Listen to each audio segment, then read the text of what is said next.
दोस्तों, मेरा नाम आदित्य है और मैं 25 साल का हूँ। मैं दिल्ली में रहता हूँ।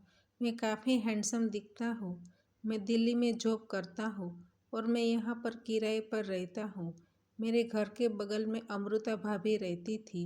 उसकी उम्र 30 साल है और दिखने में काफ़ी खूबसूरत लगती है। उसका पति ड्यूटी पर चला जाता था, इसलिए वह घर पर अकेली होती थी। उसका पति देखने में ठीक ठाक लगता था और वह जॉब की वजह से पूरा दिन घर से बाहर रहता था। उन दोनों में लड़ाई झगड़ा भी होते रहते थे।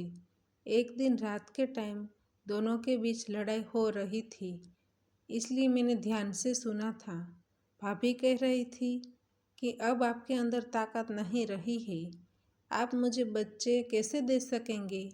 हम दोनों का वॉशरूम एक ही था, इसलिए उसको देखकर मेरा मन कंट्रोल से बाहर रहता था। जब वह वॉशरूम में जाए उससे पहले मैं नहाने के लिए चला जाता था, इसलिए वह दरवाज़ा खटखटाती थी। ज़रा जल्दी करना, मैंने कहा। मैं 5 मिनट में निकलता हूँ। फिर मैं अपने आप को टॉवल में लपेटकर बाहर निकल गया। तभी उसने पहली बार मेरे सामने ध्यान से देखा था। ऐसी घटना 6 से 7 बार हुई। मैं अपने कपड़े वहीं पर छोड़कर अपने आप को एक टॉवेल में लपेटकर निकल जाता था। एक दिन उसने उनके अंदर के कपड़े वॉशरूम में रख दिए और मैं नहाने के लिए चला गया। अब मुझसे रहा नहीं गया। मैंने उनके ऊपर मेरा पूरा निकाल दिया, इसलिए अब वह पूरी बात समझ गई थी। वह समझ गई थी कि मुझे क्या चाहिए था। एक दिन उसने मुझे पूछा कि आपकी क्या कोई गर्लफ्रेंड है?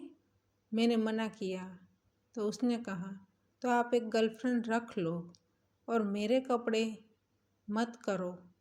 इतना कहकर वह हंसने लगी। अब मैंने भाभी को कहा कि ऐसी भाभी हो तो गर्लफ्रेंड की क्या ज़रूरत है। इतना कहकर मैं हंसने लगा और वह भी हंसने लगी। अब हम दोनों अच्छे फ्रेंड बन गए थे।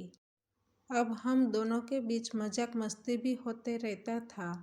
एक दिन मैं नहा रहा था, तभी अचानक भाभी ने आकर कहा कि जल्दी कीजिए, मुझे लेट हो रहा है। मैंने कहा, लेट हो रहा है तो आप अंदर आ जाइए। यह सुनकर उसने दरवाजे को धक्का दिया और अंदर आ गई और मैं बस उसको देखता रह गया।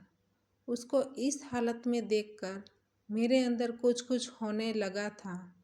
मैंने जल्दी से अपने कपड़े लिए और मैं बाहर जाने लगा। तभी भाभी हंसते हुए कहा कि तुमको तो साथ में नहाना था ना। फिर मैं समझ गया था कि भाभी भी अब रेडी है। मैंने उसको गले लगाया। फिर हम दोनों आराम करने लगे। फिर हुआ ऐसा कि मैं आपको क्या बताऊँ। तो दोस्तों, हमारी कहानी यहीं पर समाप्त होती है। आपको कहानी पसंद आई है तो वीडियो को लाइक करें और शेयर करें और चैनल पर नए हैं तो चैनल को सब्सक्राइब करें।